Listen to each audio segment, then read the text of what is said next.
isso repercute com violência depois na sociedade. É como a natureza. A natureza, quando a gente agride a natureza, ela devolve à sociedade essa agressão com mais força ainda. Temos que desconstruir esse modelo. Exatamente. Maria Elisa, as mulheres se queixam muito, que elas fazem a denúncia 1, 2, 3, 4 vezes, e o agressor continua indo até o local do trabalho, fazendo ameaças, ele vai para a residência dela, depois dela ter feito a denúncia. O que significa isso? Então, significa que o agressor, e na verdade a sociedade, ainda se sente empoderado, mesmo sabendo da legislação vigente, né, que combate esse tipo de crime, porque isso é crime, não é? Impedir de ela vir, impedir que ela tenha sua autonomia, impedir que ela possa se realizar como pessoa, não é? Humilhá-la, não é? Isso é crime, não é? Isso é crime já assegurado na lei, não é?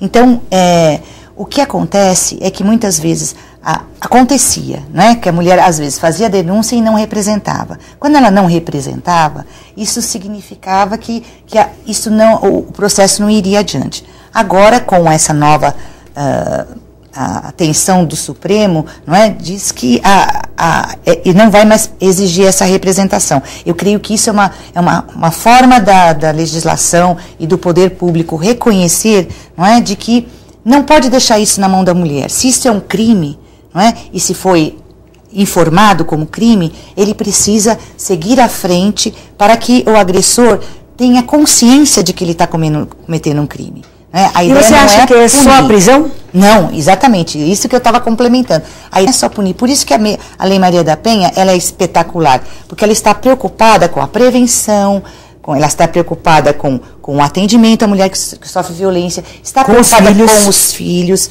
não é? com o impacto dessa violência para toda a sociedade. Não é? Então, a preocupação da Lei Maria da Penha não é a punição em si, é coibir esta violência e fazer a sociedade e o agressor ou a agressora, porque na Lei Maria da Penha a vítima é a mulher, mas o algoz pode ser uma mulher, inclusive uma mulher machista que agrida outra mulher por ela ser mulher. Não é? Então, a finalidade dessa lei é coibir a violência, não é? E entender que essa violência é um crime. Essa é a principal, quer dizer, reconhecer de que essa violência é um crime. E entende a violência como uma questão de saúde pública, né, deputado? Sem dúvida. É um problema de saúde pública. Os locais onde as mulheres são atendidas precisam serem melhorados. E ampliados, né? As delegacias precisam ter lá condições de que as mulheres sejam atendidas adequadamente, os institutos de médico legal que fazem IMLs precisam ter uma adequação para ter um atendimento digno para a mulher. Nem sempre isso ocorre, aliás, de maneira geral, eles são deficitários para atender a população de maneira geral, não, tanto homens como mulheres. Agora, imagina um atendimento mais especializado para que a mulher seja acolhida. Delegacia de mulheres, mas poucas. E as condições de funcionamento também são precárias. Então, existe um conjunto de coisas relacionado aos pós-índices, mas e as prevenções que nós temos que ter um olhar. Perfeito. Um olhar bem... com bastante carinho. O que nós devemos trabalhar com relação às prevenções relacionado a esses fatos. Então, quais são os sinais que essa mulher deve perceber que o amor, o bem-querer que ela tem, não adianta porque ele precisa de um tratamento? Quando a gente observa muito claramente, quando o outro começa a tratar a mulher como coisa, como propriedade, como quando não começa a impedi-la de realizar o seu desejo, quando acha que só o desejo geralmente do homem é que deve ser satisfeito, respeitado, quando fica controlando a sua vida, como por exemplo ficar controlando no ponto de ônibus se chegou naquele horário ou não, ou falando do celular, ficar controlando os e-mails da mulher. Esses são sinais. São sinais de controle. Porque o que existe numa relação que tem que existir é um compartilhamento, ambos serem companheiros e serem sujeitos na relação. Quando o outro considera que é mandatário do outro, não é? Quando ele se sobrepõe e realiza um processo de dominação e opressão, aí está presente os indicadores da violência. Agora, na hora que ele bate, deputado, ele deixa essas marcas que nós colocamos na abertura do programa, psicológica, emocional, física, aquela que sangra todo dia, né? Aí depois ele se transforma numa pessoa sedutora, nunca mais aquilo vai acontecer. Aconteceu porque ele perdeu a cabeça. Aí depois de um tempo se repete a mesma situação. E a mulher continua acreditando que ele vai mudar. Então, isso daí é uma coisa muito forte, de muitos anos de relação. E quando ocorre isso a primeira vez, a mulher imagina que foi um descontrole, um surto, e que possa ter uma outra. E isso daí eu acredito que deve ocorrer, e ele acreditar que possa depois, como ocorreu, e acabaram superando esse impasse, mesmo que seja parcial, o homem pode acreditar que isso possa, ocorrendo novamente, haverá uma solução semelhante à primeira, e ela também acabar se sujeitando o que ocorreu na primeira vez, falar, agora se eu me comportar diferente, eu não sei o que vai ser.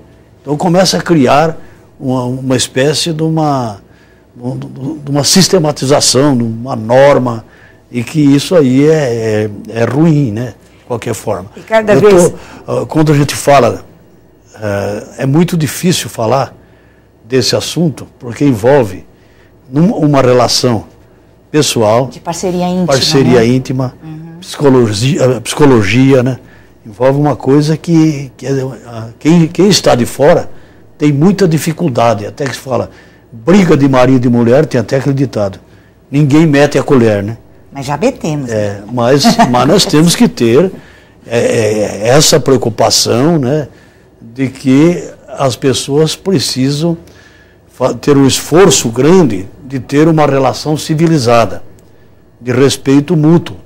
E com o andar da carruagem, as mulheres passaram a entrar no mercado de trabalho. Isso acabou sendo uma coisa muito importante, muito boa, porque as mulheres passaram a ser menos dependentes economicamente. E isso daí ajuda nesse avanço, primeiro, que as mulheres ocupem o espaço que lhe é de direito, e depois que ela dependa menos do parceiro, porque ela pode ter aí a sua vida também. Caminhar com suas próprias pernas. E que é importante que seja um complemento, né? Seja juntos. Lógico. Seja juntos, ajudar na manutenção da família. Então a mulher trabalhando também, agora por outro lado ajuda a fazer com que ela tenha contato com o universo que antes ela não tinha, com o mundo, que existem inúmeras coisas em movimento, aí se relacionando, interagindo, ela passa a ter acesso a esse mundo que ela não tinha antes. Então nós estamos caminhando.